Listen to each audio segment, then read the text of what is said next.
सबसे पहले बात करेंगे हैदराबाद एनकाउंटर की, जिसमें जांच के लिए सुप्रीम कोर्ट की तरफ से आदेश दिया गया है। आपको बता दें कि सुप्रीम कोर्ट में इस अहम मामले की सुनवाई चल रही थी, जिसमें हैदराबाद की तरफ से सरकार ने ये दलील पेश की कि जो एनकाउंटर था वो सही था, उसमें किसी भी तरीके से छेड़छाड़ नहीं हुई थी। रिटायर्ड जज VS सिरपुरकर की अध्यक्षता में कमीशन का गठन हो, ये सुप्रीम कोर्ट की तरफ से कहा गया था और 6 महीने में एनकाउंटर की जांच रिपोर्ट सौंपने की बात भी सुप्रीम कोर्ट की तरफ से कही गई है।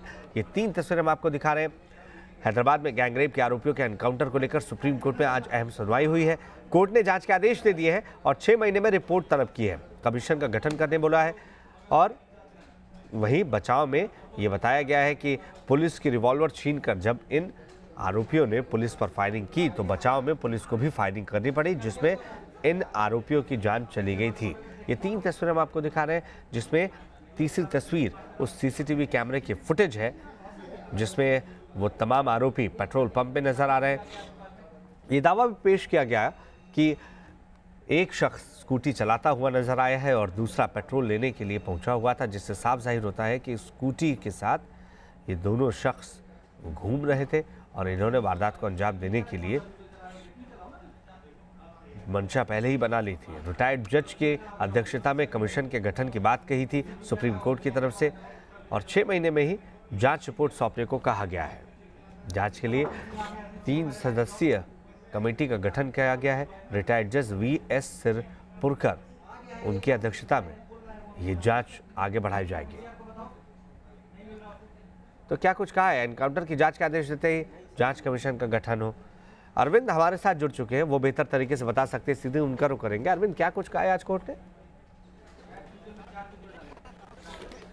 देखिए, सुप्रीम कोर्ट ने इस मामले जांच के आदेश दिए हैं। एक इंडिपेंडेंट इंक्वायरी होगी, इसके लिए जांच कमीशन का गठन का आदेश दिया है कोर्ट ने। जांच कमीशन की अध्यक्षता पूर्व सुप्रीम कोर्ट जज VS सिरपुरकर करेंगे।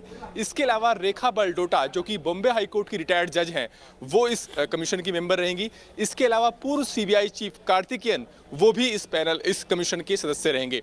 कमीशन से कहा गया है कि वो 6 महीने के अंदर जांच कर रिपोर्ट दे।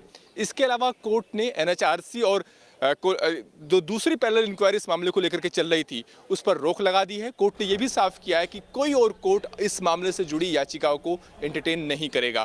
तेलंगाना हाई कोर्ट में इस मामले को लेकर के सुनवाई चल रही थी, अब वो सुनवाई नहीं चलेगी। इसके अलावा मांग ये भी की गई थी कि इस मामले की मीडिया रिपोर्टिंग पर बैन होना चाहिए, उस पर कोर्ट ने प्रेस काउंसिल को नोटिस जारी किया है। लेकिन कहीं ना कहीं तेलंगाना सरकार की तरफ से जो वकील थे मुकुल रोहतगी, उनका कहना यह था कि पुलिस ने आत्मरक्षा में गोली चलाई और ऐसी सूरत में ये बात साबित होती है कि जो CCTV फुटेज है कि इन चारों की गुनाह में भूमिका को लेकर कोई संदेह नहीं है। लेकिन इसके बावजूद कोर्ट ने माना कि इस मामले में जांच की जरूरत है और यही वजह कि जांच कमीशन के गठन का आदेश दिया है और 6 महीने में उनसे रिपोर्ट तलब की है। किन किन एंगल पर खासतौर से जोर दिया गया है अरविंद? देखिए, कोर्ट में जो तेलंगाना सरकार की तरफ से वकील मुकुल रोहतगी पेश हुए थे, उनका ये कहना था कि एक तो ये कि CCTV फुटेज हैं जो साबित करते हैं कि एक लड़का जो है वो लड़की की बाइक को राइड कर रहा था, पेट्रोल खरीदते हुए उनके फुटेज कैद है, तो इस बात को लेकर के कोई संदेह नहीं था कि इस गुनाह में वो शामिल थे। दूसरा उनका ये कहना था कि पुलिस ने जो इनकाउंटर किया है वो आत्मरक्षा में उनको गोली चलानी पड़ी है। जो आरोपी थे उन्होंने हथियार छीन लिए थे, उन्होंने पुलिस पर फायर भी किया, हालांकि वो फायर चूक गए और ऐसे में पुलिस को गोली चलानी पड़ी और इस वजह से उनकी मौत हो गई। उनका यह भी कहना था कि सुप्रीम कोर्ट का फैसला है इससे पहले POCL के मामले में, जिसमें कोर्ट ने कहा था कि एक जांच का गठन होना चाहिए, इस मामले में FIR जांच होनी चाहिए। एक पहले से ही एक इंक्वायरी इस मामले को लेकर गठित कर दी गई है, जांच चल रही है और कमिश्नर रैंक के जो अधिकारी हैं वो उस जांच को सुपरविजन कर रहे हैं। मुकुल रोहतगी का यह कहना था कि अगर कोर्ट जुडिशियल इंक्वायरी का आदेश देता है तो फिर NHRC या फिर दूसरे किसी कोर्ट में जो मामले को लेकर सुनवाई चल रही है उसको रोक देना चाहिए, क्योंकि हम हर जगह जवाब नहीं दे सकते। कोर्ट ने कुछ सवाल भी खड़े किए। कोर्ट ने यह भी कहा कि अब जब ट्रायल चलेगा तो जाहिर तौर पर पुलिस की तरफ से तो सबूत रखे जाएंगे, लेकिन इन चारों की तरफ से पैरवी करने वाला कोई नहीं होगा। पुलिस के गवाहों से कौन क्रॉस क्वेश्चन करेगा? तो कहीं ना कहीं कोर्ट ने कुछ सवाल भी खड़े किए हैं। हालांकि ये भी मांग उठी थी कि जो लोग मारे गए हैं उनको परिवारजनों को मुआवजा दिया जाना चाहिए, लेकिन कोर्ट ने इस पर टिप्पणी ये भी की कि उनकी तरफ से जो हरकत हुई है, उस हरकत होने का जो उन पर आरोप है, उससे भी कोर्ट आंख नहीं मूंद सकता। तो कहीं ना कहीं कोर्ट को लगा कि इन तमाम दलीलों के बीच की एक इंडिपेंडेंट इंक्वायरी होना जरूरी है, और यही वजह है कि इस जुडिशियल इंक्वायरी का आदेश दिया गया है, जिसकी अध्यक्षता खुद सुप्रीम कोर्ट के रिटायर्ड जज करेंगे।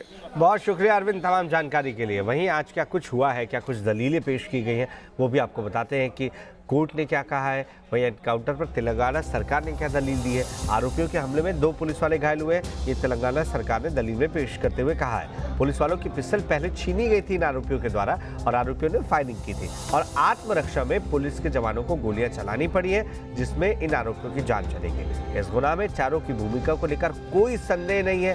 सीसीटीवी कैमरे में सब कुछ रिकॉर्ड हुआ है और वो सीसीटीवी फुटेज भी पेश की गई है। एक आरोपी महिला की स्कूटी चलाता हुआ इस सीसीटीवी फुटेज में भी नजर आ रहा है। एक आरोपी पेट्रोल खरीदते हुए सीसीटीवी में कैद हुआ है। कमिश्नर रैंक के अफसर मामले को देख रहे हैं और साइबराबाद कमिश्नर वीसी सज्जनार के नेतृत्व में यह कार्रवाई की गई है।